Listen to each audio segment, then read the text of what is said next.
जब कोई नारी या कोई पुरुष व्रत करता है, उपास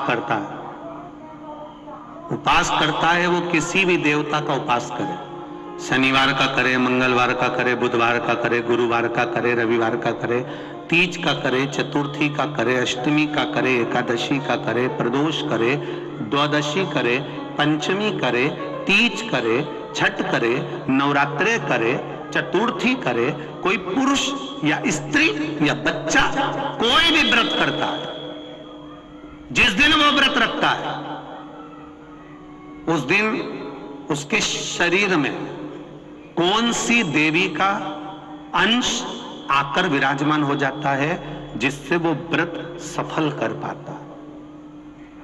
बोलो रे भाई, कौन सी देवी का अंश आ जाता है जिससे उसका व्रत, किसी भी व्रत को करे, वो एकादशी करे, द्वादशी करे, प्रदोष करे, सोमवार करे, मंगलवार करे, बुधवार करे, नवरात्रे करे, तीज करे, चतुर्थी करे, छठ करे, प्रदोष करे, दिवाली करे, दशहरा करे, जो व्रत उसको करना है करे, मंगलवार करे, वो कौन सी देवी एक ऐसी होती है, भगवान शंकर की वो कौन सी एक माता, एक देवी ऐसी है जो व्रत करने वाले की तप साधना में साथ देती है और उसकी तप साधना को बढ़ाने का काम करती है। वो केवल एक देवी है, शाकंभरी माता।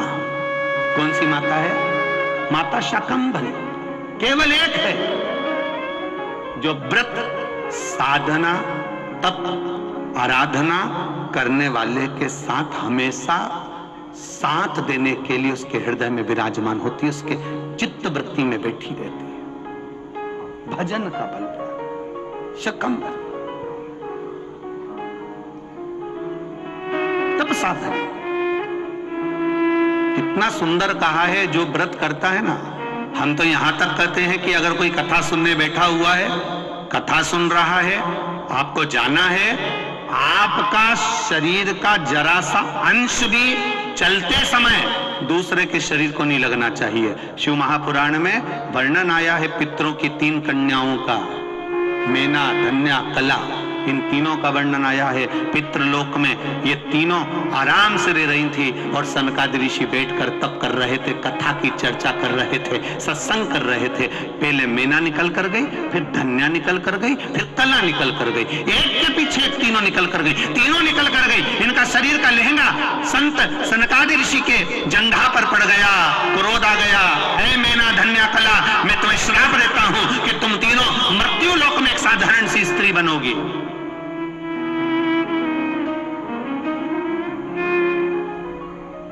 तीनों बिलख रही हैं, तीनों रो रही हैं, तीनों की आंख में आंसू भरा हुआ। क्षमा कर दीजिए नाथ, क्षमा कर दीजिए। सनकादि ऋषियों ने कहा, जब कोई कथा सुनने के लिए बैठता है, सत्संग करने के लिए बैठता है, सद्गुरु की शरणागति में बैठता है, मंदिर देवालय में बैठता है, भगवान के भजन में बैठता है, जितनी देर वो भगवान का गुणगान करने बैठता है, उतनी देर तक उसके हृदय में शाकंभरी माता का निवास होता है। शाकंभरी माता ऐसे अलग से नहीं रहती। जितनी देर वो तप साधना में, भजन में, संकीर्तन में, कीर्तन में, स्मरण में डूबा रहता है, उतनी देर तक शाकंभरी उसके अंदर रहती है। जब आपका शरीर जाते उसको लात लगती है, शरीर का अंग लगता है, कोई सामान लगता है, शाकंभरी को क्रोध आता है और वो क्रोध उसके मुख से निकलकर तुम्हें श्रापित कर देता है। इसके फल अनुसार तुम्हें तीनों को मृत्यु लोक में जाना पड़ेगा। चरणों में पड़ गई, हमारा उद्धार कैसे होगा? तब सनकादि ऋषियों ने कहा, तुम्हारा उद्धार, मेना, तुम्हारे घर में पार्वती का जन्म होगा। धन्या, तुम सुनैना बनोगी, तुम्हारी गोद में माता सीता खेलेगी। कला, तुम कीर्ति बनोगी, तुम्हारी गोद में राधा खेलेगी। ये 3 देवियां जब तुम्हारी गोद में खेलेगी, जगत का कल्याण कर देगी। वो जगत का कल्याण करेगी तो तुम्हारा कल्याण अपने आप हो जाएगा, अपने आप।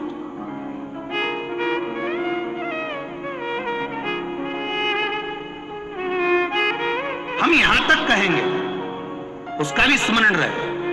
अगर कोई अपने घर से 1 लोटा जल लेकर जा रहा है, शिव जी के मंदिर तक जा रहा है, शिवालय तक जा रहा है, तो यहां तक भी निवेदन करेंगे कि हंसो, दुनिया का काम है हंसना, अभी अभी आदरणीय महाराज जी कह रहे थे कि जब कोई सनातन धर्म के लिए आगे बढ़ता है, कोई अच्छे काम के लिए आगे बढ़ता है, तो दुनिया ताने भी देती है, अपशब्द भी कहती है, टांग भी खींचती है। लोग अपशब्द पर अपशब्द कहते हैं। जब आप एक लोटा जल लेकर देवालय शिवालय की ओर जाएंगे, तो आप जिस रास्ते से निकल कर जाएंगे, दुनिया के लोग आप पर भी हंसेंगे। लो, एक और आ गई सियोर वाला महाराज की चेली। लोग हंसेंगे, ये चल दी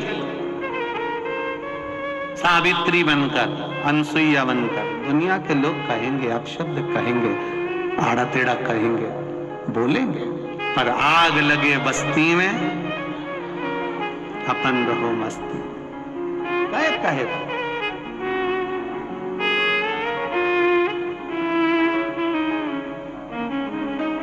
कहे कहने वाला कहता रहेगा।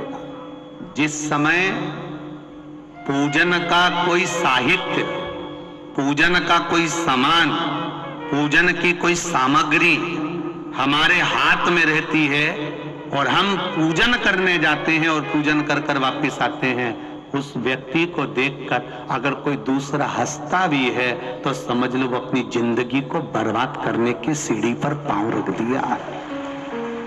उसने अपनी जिंदगी की बर्बाद होने वाली सीढ़ी पर पांव रख दिया कि अब उसको बर्बाद हो निश्चित। देवव्रत